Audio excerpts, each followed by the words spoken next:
All right, welcome back. Episode 8 of the EO Smith Sports Talk podcast. We've got another busy episode. We will not be recording one next week because of Christmas break, obviously. And we're going to jump right into our NFL segment. Let's start in the AFC. Obviously, some massive playoff implications here in Week 14. Raiders lose to the Colts. They fall out of the playoff picture. The Pats lose to the Rams. They fall out of the playoff picture. The Bills hand the Steelers their second loss and move up in the AFC. Dolphins lose to the Chiefs. Ravens beat the Browns. They keep their playoff hopes alive, and the Titans pick up their 9th win over the Jags. So let's start with that Monday night showdown. Ravens beat the Browns, probably the best game of the year. They keep their playoff hopes alive. Nolan, do you see them making the playoffs with the easiest strength of schedule remaining? I say they've got to make the playoffs at this point. I think ESPN gave them something like a 70% chance to make the playoffs at this point. If Lamar can keep up the run game going, because we know Lamar can't throw the ball at this point, only 163 yards last night, under 100 before halftime. But if he can keep running like he is, if the Baltimore can keep their run game up, then they will make the playoffs. They just got to fix up that defense a little bit. Obviously, they've been plagued with some injuries on defense, and it didn't look great Monday night against Cleveland, giving up 42 points. But if they can fix that, keep the run game going, I think they got a chance to make the playoffs. Yeah, as you mentioned, right? Like Lamar has now proven that he cannot be a pocket passer. He's not a passing quarterback in this league. But I think 2 nights ago, Monday Night Football, he proved why he was last year's MVP, right? He looked like a total threat on the running game. I think the Ravens have kind of tried to make him more of a pocket passer than he really can be. And I think they got back to their ways of last year. If they can maintain that, then I think they become a Super Bowl threat. Leon, what do you think? I think the Ravens are not going to choke like Nolan's fantasy team. I believe they're going to make the playoffs, and they're going to be a tough out in the playoffs. Ouch, Nolan. Wow. All right. Let's talk about the Steelers now. Obviously, first place in the AFC before this week. Now they're second place behind the Chiefs. They pick up their second loss after falling to the Bills. Nolan, what do you think is wrong with them, and can they turn it around come playoff time here? Well, if this doesn't prove how overrated the Steelers are, then I don't know what does. After a loss to the football team and now a loss to the Bills in back-to-back weeks, obviously they've struggled with some drops in the wide receiver core. Deontay Johnson has looked really off. I don't know exactly how many times he's dropped the football, but he's had a lot of drops in the past couple games.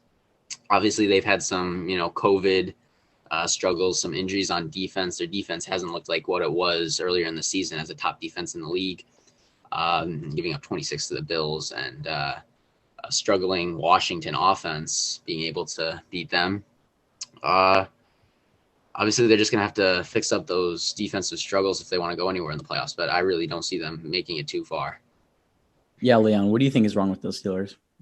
The Steelers, the defense is playing really well. The offense is just awful, and they had such an easy schedule in the beginning of the year. And Nolan pointed out that they're so overrated. They just had an easy schedule, which got them those 11 wins, I believe. And I believe they're going to be a first round out. Yeah, I love that take. I see them as a first-round exit as well. Look, I point at two things. First off, injuries to Bud Dupree and Devin Bush, right? Rush outside linebacker and middle linebacker, two of the most important positions on the defensive side of the ball. Obviously, Devin Bush calling all their plays. And then, obviously, they had Robert Spillane came in. He got injured. Avery Williamson just hasn't really played much. I think they're really lacking that middle linebacker. And then Bud Dupree and TJ Watt, right? They had the most sacks of any duo in the NFL. And then he's out for the season, right? So they just haven't had the same pass rush these last 2 weeks without him. And then the other thing I look at, right, is their running game. Obviously, James Conner has been out a couple weeks here, but it doesn't matter. They haven't even given Benny Snell a chance. The O-line's just been getting dominated week in and week out, and they're just relying on Big Ben and those weapons, which I don't really love his weapons. They're relying on those guys to make plays, make catches. I mean, Deontay Johnson and Eric Ebron just dropping the ball so much. If you can't run the ball, as Leon said, I think they're a first-round exit in the playoffs. Let's jump now to the Cardinals versus Giants games. Obviously, right? Cardinals were in a must-win situation. They pick up a win over the Giants. Nolan, do you see any way they can kind of get back into the playoffs? Obviously the NFC East is still wide open. The Cowboys, even with their win last week, became contenders for that division. So and the Eagles starting Jalen Hurts finally have become contenders too. So that picture there is still pretty unclear. Obviously, they give the ESPN, I think, gives the football team the best chance to win the playoffs or to win the division at like 66%. And then it's the Giants next, Eagles, and then Cowboys.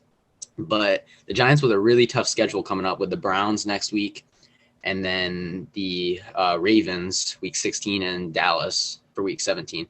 So I think they got to win at least one against either the Ravens or the Browns, and then they have to beat Dallas for a loss on the football team.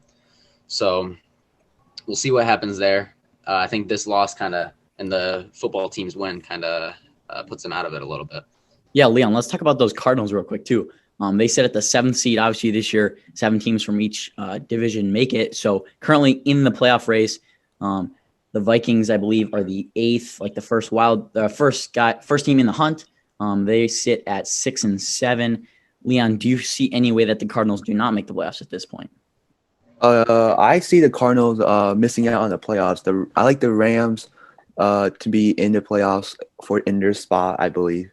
And they have a tough schedule coming up with the 49ers and the Rams. The Rams are legit. They have won like the past 6 games, and one of the losses is only to a field goal. So I believe the Rams are a legit team, even though they have suffered some injuries. Yeah, let's talk about those Rams. Obviously, you just touched on them. They beat down on the Patriots Thursday Night Football. They basically ended the Patriots' playoff hopes. I believe it sits at less than 1% now. Nolan, do you think the Rams are a Super Bowl contender, and are they the biggest threat to the Chiefs at this point? The Rams are absolutely Super Bowl contenders at this point, but to be honest with you, I don't see any team in the NFL as a threat to the Chiefs. The Chiefs have just looked ridiculous this season, but the Rams, they finally got their run game going. We've seen the full potential of Cam Akers with 171 yards against the Patriots, just absolutely tore up that Patriots defense. So, if the Rams can continue to play like this, they beat down on a hot Patriots team, right, and knocked them out of the playoffs for the first time since 2001. So obviously Super Bowl contenders there. They're gonna have to get past some of the better teams in the NFC, like the Packers and the Saints, but they can make it. But I don't see them as a threat to the Chiefs. I actually do see them as a threat to the Chiefs. I think Sean McVay proved he's a top 3 coach in the National Football League. I think he's an offensive genius. He's getting that running game going, looking like one of the best in the league last week with Cam Akers, who's a 2nd, 3rd round pick this year. He really doesn't have great running backs. He doesn't have great O-line. I think he just schemes up a great run game. And they look like one of the best offenses and one of the best defenses in the league. I think Aaron Donald, Jalen Ramsey, the 2 best at their positions respectively. It looks like Parker has now joined us. Parker, do you think the Rams are a Super Bowl contender? No, not a Super Bowl contender. I think there's too many powerhouses in the NFC that can take them down before they even get the chance at the Super Bowl. But I do think if they pull it together like they have been these past couple weeks, if their defense can come together, they can make a run. All right. Let's move on to the football team versus 49ers. Obviously, the 49ers fall again, this time to the football team. They're sitting at 11th in the NFC. It just doesn't really seem like there's any chance that they can make the playoffs at this point. Obviously, Jimmy Garoppolo hasn't been playing, but with what went down last year in the Super Bowl, obviously we all know he didn't really perform up to their expectations. This year, just a disappointing year. It looks like he could be gone from San Francisco. Nolan, I'll start with you. Who do you think is the 49ers quarterback heading into next season? Well, that's a tough question there. Honestly, right now, I'm going to say Dak Prescott. I don't think Dak Prescott is sticking around with the Cowboys. I think the Cowboys are going to draft Zach Wilson from BYU in the drafts and run with him as their QB. Obviously, there are a lot of landing spots for Dak, but I think the 49ers are a good spot for him. I think he would fit in with that offense.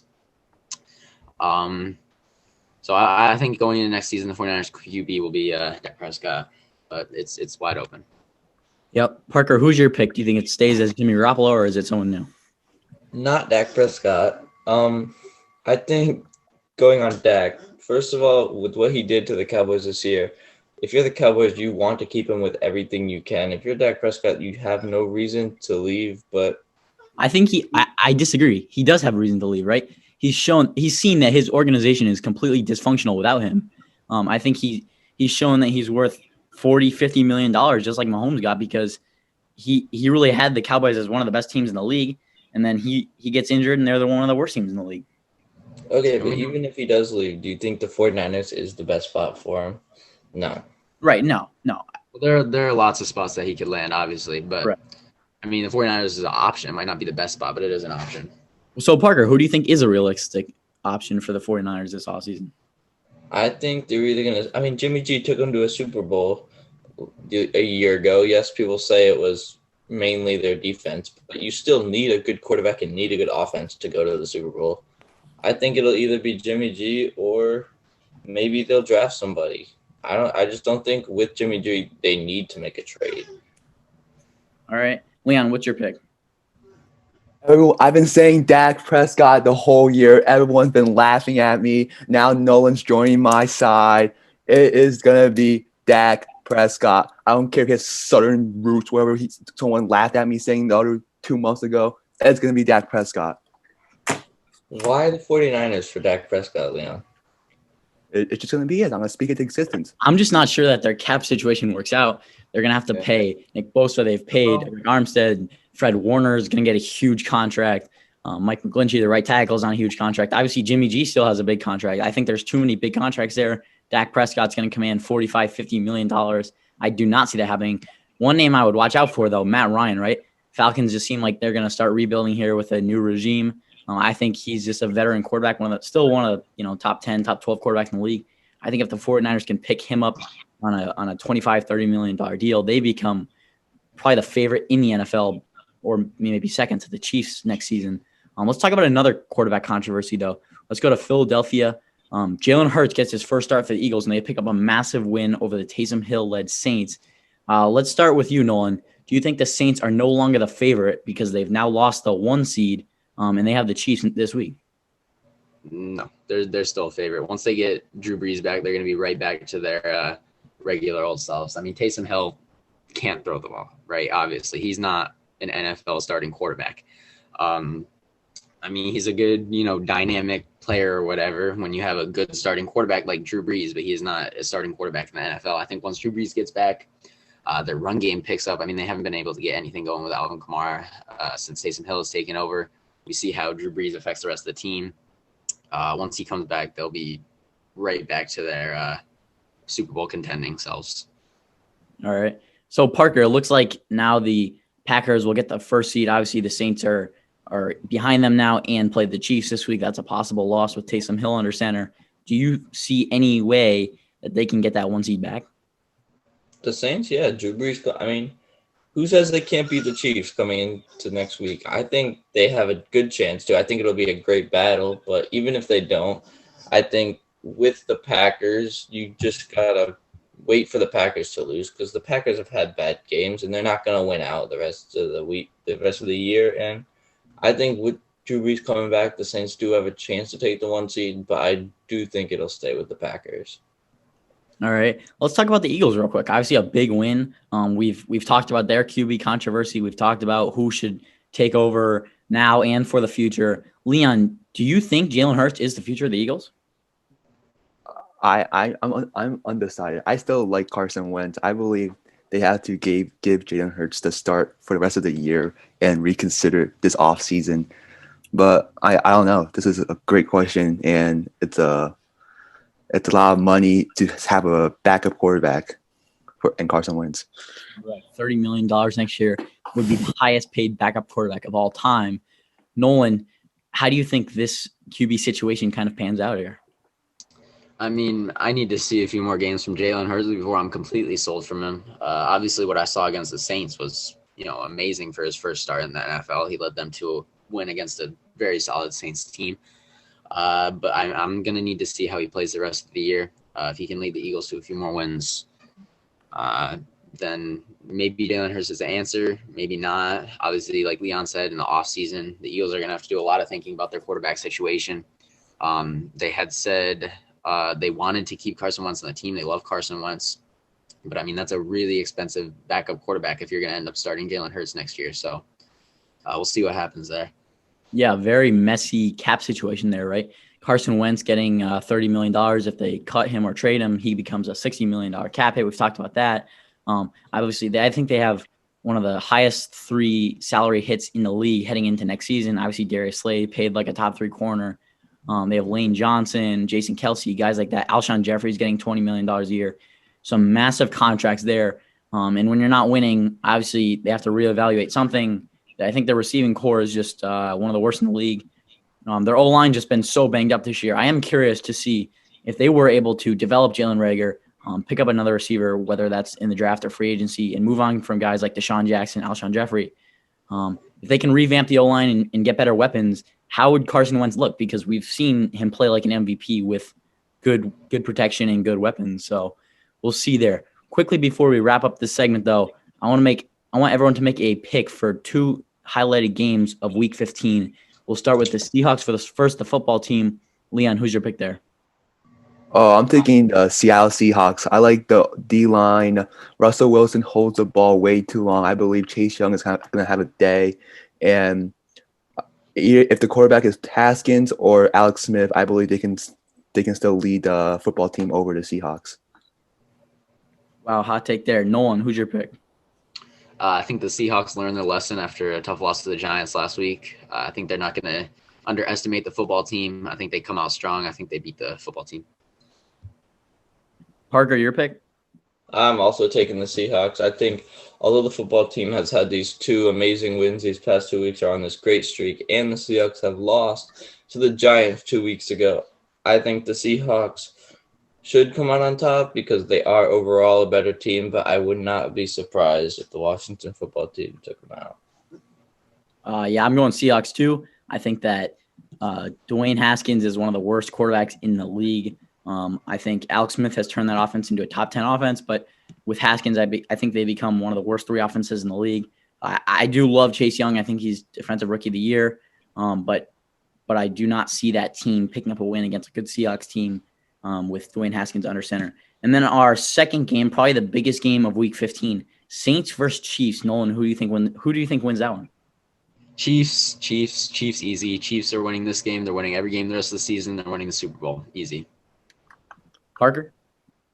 Chiefs, but after Mahomes, how many interceptions did Mahomes throw last week? 3.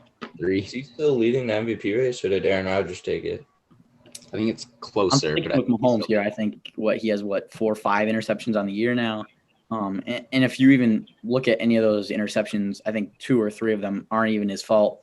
Like he hits his receivers and it just deflects up and it's intercepted. So yeah. I mean, at this point, I think he has to be the MVP. Yeah, for that game, I think definitely the Chiefs, because with what you saw last week of them going down big to the Dolphins early and then just acting like it was a 0-0 game and just blowing them out the water the rest of the game. They have too many weapons, but I disagree with Nolan. I do think there's a chance that they might lose before the end of the season, but I think with the Chiefs, it takes any given Sunday. It doesn't matter how good the team you're facing is. They lost to the Raiders. It's any given Sunday. They have a bad week, they're going to lose. So I do think they will win over the Saints, and they should beat the Saints. Big game for the Saints, Leon. Who's your pick there? Yeah, I'm a Chiefs fan. They're going to win the Super Bowl this year, and I'm going to be holding a Lombardi trophy up. Wow, all right. I think that makes 4 out of 4. We're all on the Chiefs bandwagon here. We all think they're Super Bowl favorites right now, and we'll see how it pans out. Thanks for the insight, boys, and we'll talk next week. All right, as we jump into our NBA segment now, I'm joined by Leon and Bit. We don't have Alex this segment, but we're ready to go. A busy week, and obviously the headline. Let's start with Giannis Antetokounmpo signs his 5-year, $228 million Supermax contract to stay with the Bucks. Obviously, a huge signing for Milwaukee. He's always said he's got loyalty in his DNA. He proved it. He's sticking with Milwaukee. Leon, I ask you, do you think he wins a title during this 5-year contract? No, I do not believe Giannis will win a title. The Bucks GMing office will not put the right pieces around him. You saw this offseason, they failed to bring in Bojan Bogdanovic. I don't believe they're going to get better talents from here on out. All right, so Leon's still stuck up on the Bogdanovic miss out. Bit, do you see the Bucks winning a title in the next coming couple of years here? No, I do not. Even though they lost Eric Bledsoe, they're gaining Drew Holiday, which makes the team better in the long run. All right, we'll see what happens there. Let's go to Brooklyn, though. Obviously, some two big superstars there in Kyrie Irving, Kevin Durant, but a lot of headlines around Kyrie Irving and not good ones. He called the media pawns. He says he's not going to speak to them for the whole season. And then I believe on Monday he decided to speak to the media for the first time. So just, not a lot of good things happening in Brooklyn. Obviously, he was fined $25,000. The team was fined $25,000. Just an ugly situation already. And we all know Kyrie Irving can obviously be a headache. It didn't work out with the Celtics. The Cavaliers didn't work out either. Leon, do you see this turning into a mess down in Brooklyn? Yeah, I see it turning into a mess. Like you saw in Cleveland, you saw in Boston. They all had great teams and they couldn't make it to the finals. Kyrie Irving is being really immature right now. I believe in the long run, it's going to hurt the chemistry. Yeah, how do you think this will turn out in Brooklyn? I think that it won't be a distraction, and if that's what he needs to do to stay focused, be away from the media, then so be it. He stated that his focus is his job, and he's absolutely right. If people want to disrespect him because of his refusal to talk to these media pawns, then that gives him a bigger reason to be better at his job. Honestly, concerning that Kyrie would cause a disruption with his team, I think not, because focusing on the game and his team will make his team even better without any distraction. Now, Kyrie is obviously an unselfish player when it comes to basketball and helping out his community, so I think the NBA fining him and his team $25,000 was a huge upset because of his selfless and powerful performances in games in his community. I'm going to side with Leon on this one. I like your points bit. Obviously, he's good in the community, but he is a complete headache. We saw it in Boston. I mean, he literally didn't have one other guy on the roster with an ego, and somehow the entire roster was torn to pieces, torn to shreds by Kyrie Irving. I think he's a massive disappointment, and I honestly see him becoming an Antonio Brown of the NFL. I know he's not getting in much legal trouble or any legal trouble, but he's become such a headache that I don't think this Nets thing's going to work out. I see him being gone within the next 2 years, and I actually see him becoming like a can you win with Kyrie Irving type piece. Obviously, we saw LeBron could do it, but at this point, I think we all know LeBron can win with anybody. I think Kyrie Irving in New York, right? Obviously, like he played in Cleveland where there's no media. He played in Boston where it's not even as big as New York, and he was a massive headache in Boston. So I think him and KD going to Brooklyn together, two guys with kind of soft egos, I think that's going to be a massive headache in Brooklyn, but we'll see. I want to stay in the East, though. Leon, who do you think comes out of the East? Because obviously we saw the Bucks in first place, but the Heat made it further. They made it to the finals. There's no clear favorite in the East. Leon, who do you think it is for you? Oh, there definitely is a clear favorite in the East. It's the Brooklyn Nets. Kyrie Irving and KD, especially KD. I believe KD is back to his MVP form, and KD is going to lead the Nets all the way to the finals. So you think Kyrie's a headache and it's gonna be messy in Brooklyn, but you still see them as the favorite? Yes, I believe KD will get that team right. Wow, coming off the Achilles injury, I'm a little bit surprised by that pick. Who do you have coming out of the East? I would say the Heat. They beat the Bucks in the playoffs. They won the title last season, but I just don't see it happening this year. Wow, no love for my Boston Celtics. I'm going with the Celtics this year. I think their young duo star combo of Jaylen Brown, Jason Tatum becomes two all-NBA, all-star players this season. I think they're both elite defenders. They've both shown that they're elite scorers. And I think all this playoff experience is going to really help them. I think they make it to the finals, and I think they give a team like the Lakers, Nuggets, Clippers, Warriors a team a run for their money. All right, let's go to Christmas. Obviously, the season starts in 6 days, I believe. Christmas in 9 days. There's a lot of great matchups. Pelicans versus Heat, the first of the day. Who do you have winning that one and why? Heat, because the Pelicans lost Jrue Holiday, which was a big one. All right, Leon, who do you have winning that game? I got the Pelicans. I like Zion. I like Lonzo Ball. And I believe that team is going to get right. I'm with Bit here. it's got to be the Heat in this game. I think they've proven they're one of the best teams in the East. I'm not sold on Zion Williamson. I'm not sold on Lonzo Ball. I think Brandon Ingram is the only guy I'm really sold on there. And I just don't think that team's going to make the playoffs this year. I'm really not sold on Zion Williamson yet. Let's go to the second game of the day, Warriors versus Bucks. Who do you have winning that one? I would say the Warriors. All right, I like that pick, Leon. I'm going with the Bucks. Everyone's talking about the Warriors being a top 5 team in the league next year. I believe they're gonna be in the bottom half of the league, playing their way into the playoffs. You must not have watched last night. You did not watch that game last night. Yeah. There's no way, because Steph Curry looked like the Steph Curry from 4 years ago. MVP Steph Curry. I was so surprised last night watching him shoot the ball. I completely forgot how good of a shooter he is. He does not miss. He's the best shooter in the league, and I think he's immediately a top 3 player in the league. And I think the Warriors win that one. All right, let's move on to the Nets versus Celtics, a big game in the East. Who do you have winning that one? You know, the Nets are obviously going to make a big comeback this year with Kyrie and Kevin Durant, but I got to stick with my home team, the Celtics. Always repping them. Leon, who's your pick there? I'm thinking the Nets. This is an easy pick. It's the Celtics. The Nets have KD and Kyrie. Kyrie's going to show why the Celtics should re-sign him. I'm going with Bit here. Celtics get the win. I don't think KD's looking the same after this Achilles injury yet. And I still don't like Kyrie as a team leader, as an elite player in this league. I think the Celtics pick up a big win. All right, let's go to the fourth game of the day. Mavericks versus Leon's Lakers. Leon, are you sticking with your Lakers here? No doubt. The Lakers with the GOAT, AD, the new addition, Montrezl Harrell, and Taylor Horton Tucker coming off the bench. The Lakers are winning the chip and winning the Christmas game. I like that pick. Bit? I'm repping LBJ with the Lakers.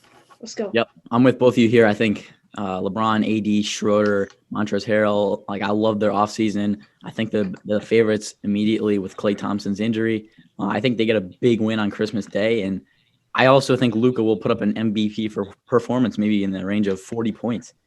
Let's go to the last game of the day. Clippers versus Nuggets, another big game out of the West. Just a great slate of games. Bit, who do you have winning that one? The Nuggets, because Nikolas Jokic, whatever his name is, he's got all the skills. He can do it. For sure. Leon, who do you think's gonna win that one? I like the Clippers for this one. I believe Kawhi and Paul George are still stars in the league, even though the playoff performance, I believe the Clippers will win. I'm going with Clippers as well. I think Kawhi Leonard gets back to MVP form this year. I think Paul George becomes an all-star, all-NBA player. And I really thought they have the best roster in the league last year. We'll see if they can come together under Ty Lue this year. Quickly, before we end this, I want to talk about some preseason surprises. Obviously, Leon touched on Taylor Horton Tucker, the wing from the Lakers. I think he put up, 29, 30 points. For me, my biggest surprise, the Sacramento Kings can be a legit team in the West this year. Just looking at their roster, I love guys like De'Aaron Fox. I just think they have a strong roster. They have some great shooting. Buddy Hield looks like one of the best shooters in the league this year. I was surprised last night watching them beat the Warriors. I really do think they're one of the better teams in the West this season. Was there anything that stood out to you this preseason? I would say Tyrese Maxey. He dominated in his 12 minutes in his preseason debut on Tuesday. The Philadelphia 76ers rookie made his time on the court. And it'll carry him far into the season, I think. All right. Leon, what about you? Anything? I have Taylor Horton Tucker, most improved, Kyle Kuzma, 6th Man of the Year, LeBron James MVP, Frank Vogel, Coach of the Year, and AD Defensive Player of the Year. LeBron and the Lakers are going to clean slate the awards and the championship. I can guarantee you that will not happen. One thing that could happen, though, Peyton Pritchard, the Celtics guard out of Oregon, a Rookie of the Year candidate this year. I saw him playing this preseason. I was in love with the pickup from Danny Ainge late in the first round of the draft. The guy can shoot the ball. He plays hard on offense. hard on defense. He's just a real scrapper, and he's a great scorer. I really do think he's going to get a lot of minutes for the Celtics this year, coming off the bench as the backup point guard, backup shooting guard. And we also saw Jeff Teague, another Sixth Man of the Year candidate, in my opinion. He put up 18 points in the preseason, just looked like a legit scoring option off the bench for the Celtics. So we'll see. I got my Celtics winning the title. Leon's got his Lakers. Who's your pick for the title this year? Celtics. I really want them to win. There we go. 2-1 Celtics. The perfect note to end this segment. Thanks for joining us, and we'll talk next week. All right, as we segue into our college football segment now, I'm joined by the weekly Alex and Leon. But this week, we have a special guest. Parker's joining the college football set. Let's start with the upset of the week, though. LSU upsets Florida. Leon, what stood out to you there? What stood out to me was after the game when Florida didn't even drop out of the top 10. They're still the 8th ranked team in the country. I believe losing to an unranked LSU team, they should have been dropped to the top 20. Yep, Parker, what do you think happened there? I think that was a game where LSU just outplayed Florida, and at the end, they outplayed them throughout the whole game. Their kickers were battling it out. Both had deep kicks to have a chance to win or take it to overtime. LSU's kicker came through, and Florida's kicker did not, giving LSU the win. And I just think overall they outplayed the Florida Gators. Yep, Alex, what do you think happened there? I think Marco Wilson, in throwing LSU's shoe, just tossed out Florida's chances of making the college football playoff. That was an embarrassing moment for Florida, and I'm pretty sure he needs Secret Service protection in Gainesville right now because they are not happy about that. Speaking of an embarrassment, Navy was completely embarrassed in Alex's favorite game of the year, the Army-Navy game. Army just with an absolute beatdown there. Alex, what stood out? Yeah, the game was definitely not as close as it looked on the scoreboard. Army dominated the game the whole time. Navy made a bunch of big mistakes. They couldn't get anything going on offense. Should be a closer game next year. It always is a close game, but it should be closer next year when Navy actually has some time to prepare for a season and tackle before playing BYU early in the season. So I think that really hindered their performance, was their lack of any practice time throughout the early part of the season that kind of set them back, and I think that affected them here. Just a complete beatdown, like you said, by Army.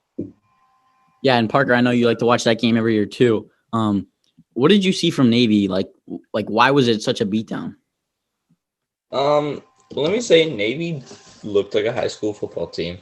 Every single play they ran didn't work. Every single play Army ran just looked like Alabama playing some awful team like UConn. Like, it just looked so one-sided. You saw Navy's guy run into his own end zone 20 yards and get tackled. I just think it was entertaining, but it was not a good game. Yeah, Leon, I know you had something to say about this game as well. What's that? Yeah, Parker pointed out they did not look good. It looked like a bunch of Siglianos running around in the field during the Navy and Army game.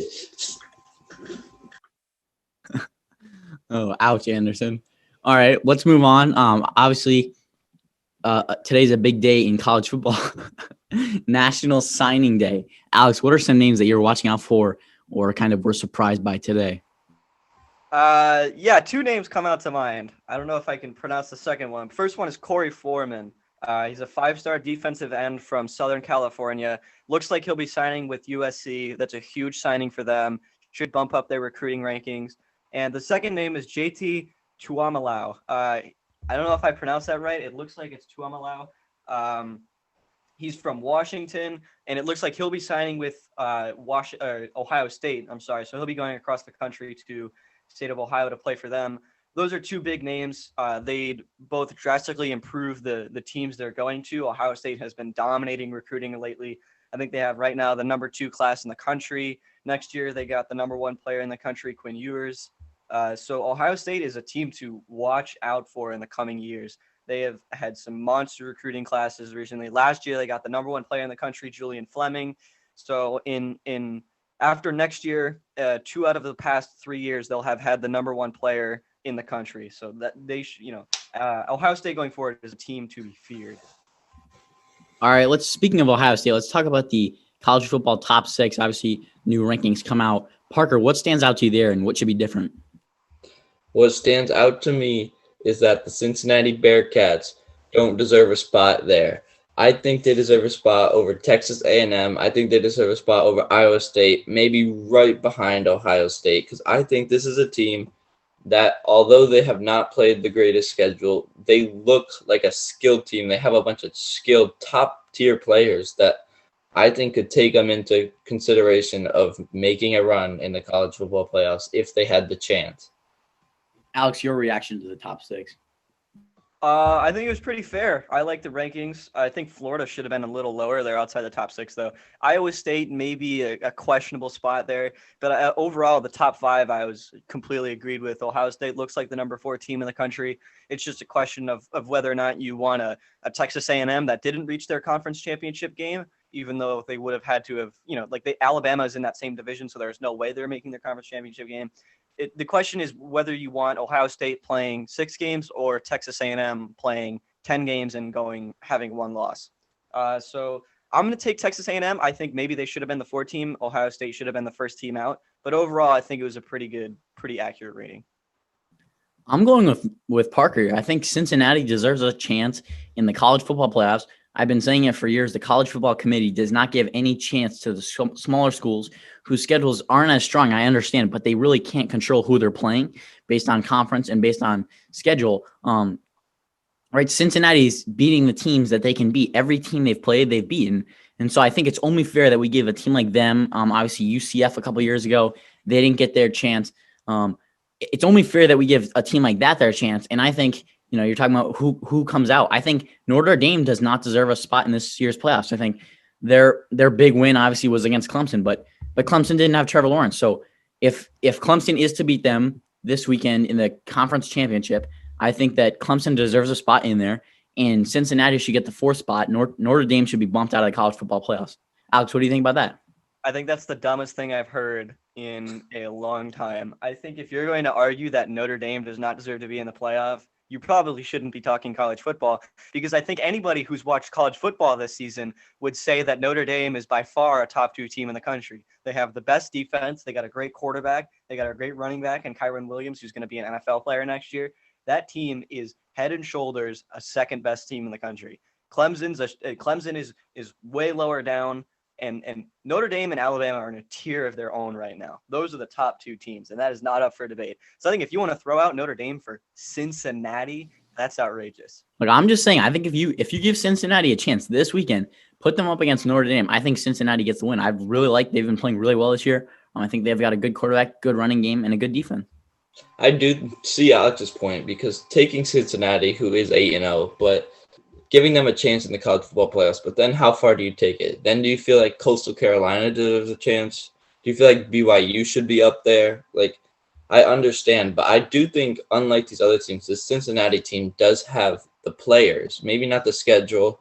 Maybe they do have the record, but I also think they have the players and the skill to take it farther than any other of these lower tier teams have before. All right, some good food for thought here. That's going to wrap up our college football segment, and we're going to jump now into our soccer segment. So thanks for the insight, and we'll talk next week. See you, boys.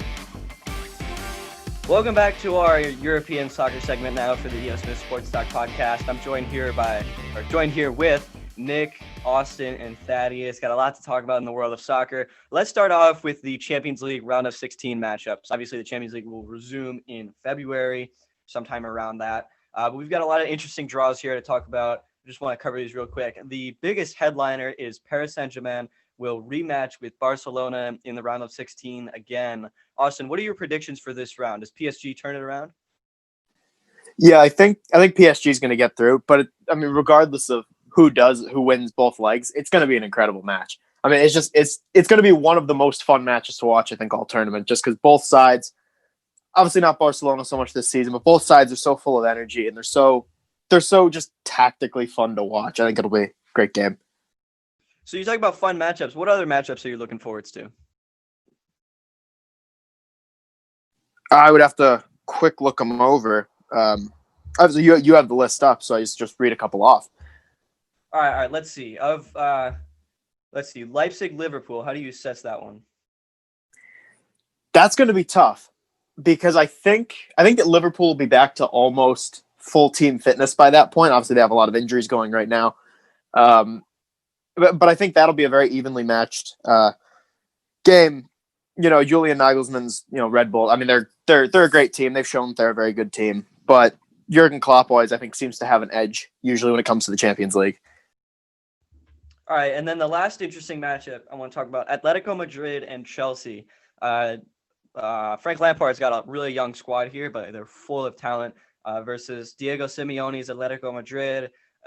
We obviously know how Simeone plays. He sits back in that low block and doesn't press, sits back and then counterattacks like crazy, and that's how they win games. Thad, who do you think comes out of that intriguing matchup?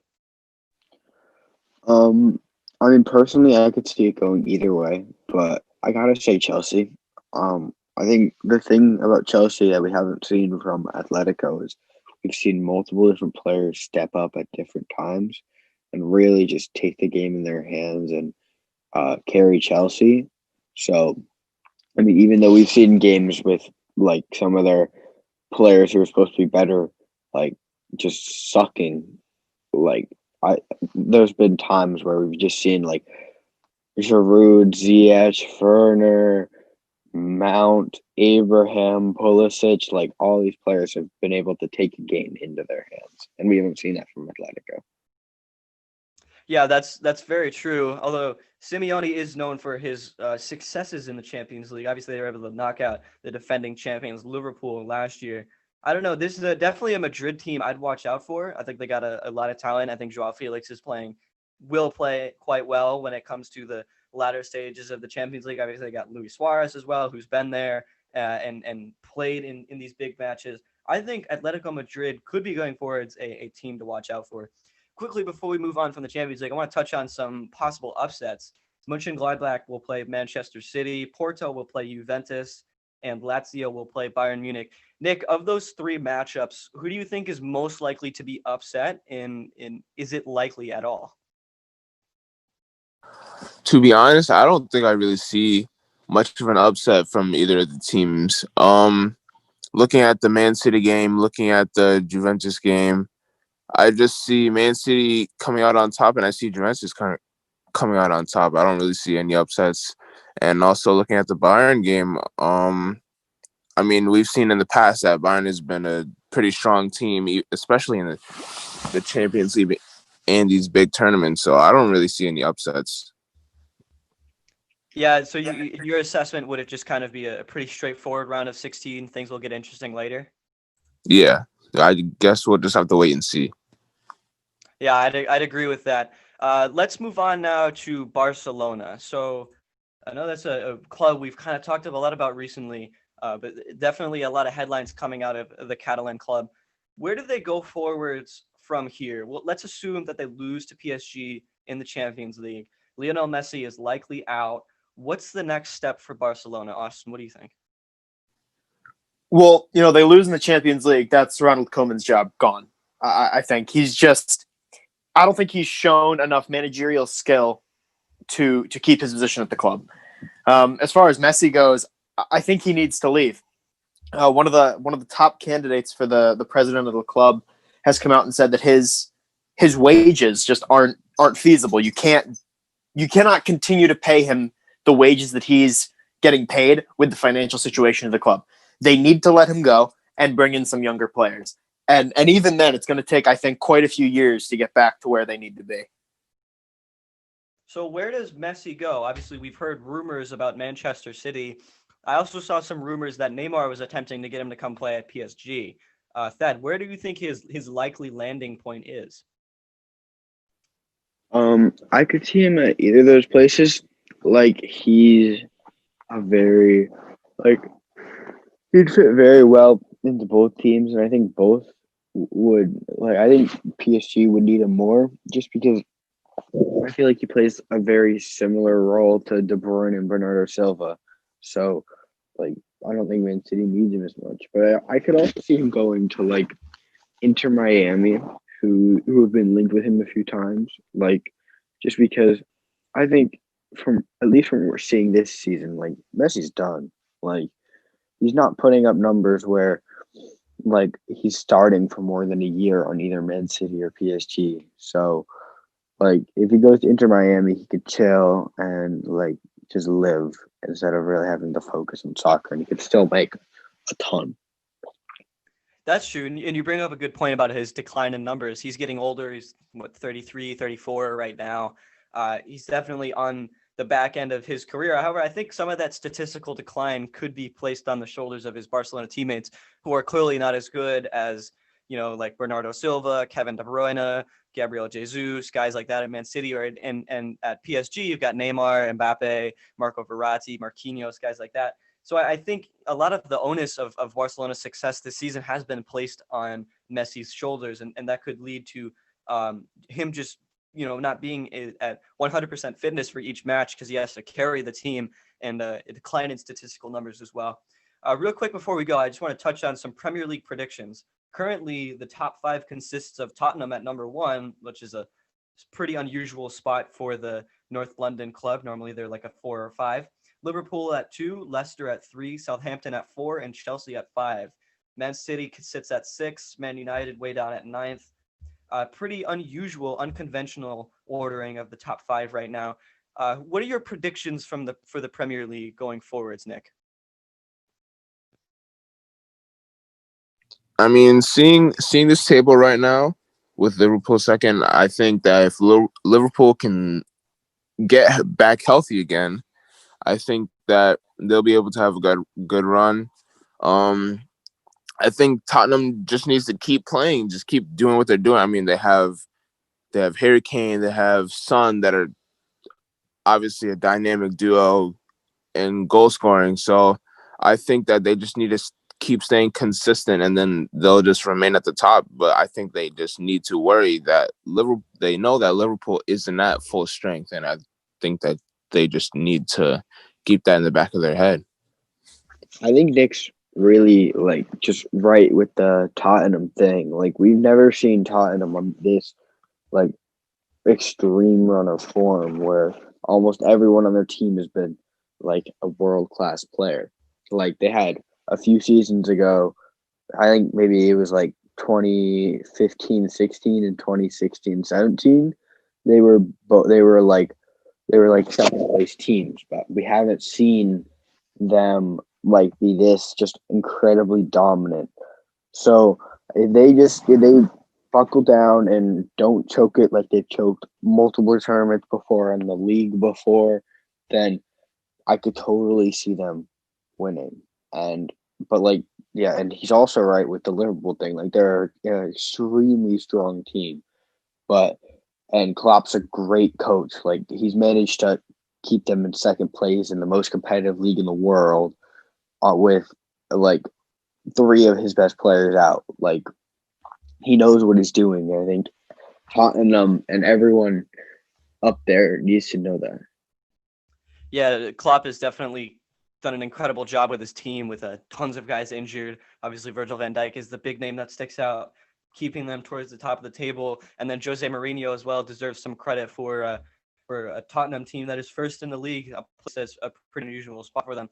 I think they've got a legitimate chance. I think they can do it, and I'm rooting for that unconventional Premier League finish for Tottenham. That'll be enough for our soccer segment today. Thank you guys for joining us for episode 8 of the US Smith Sports Talk podcast, and we'll see you guys next week. This podcast was edited by Gabe Aguero.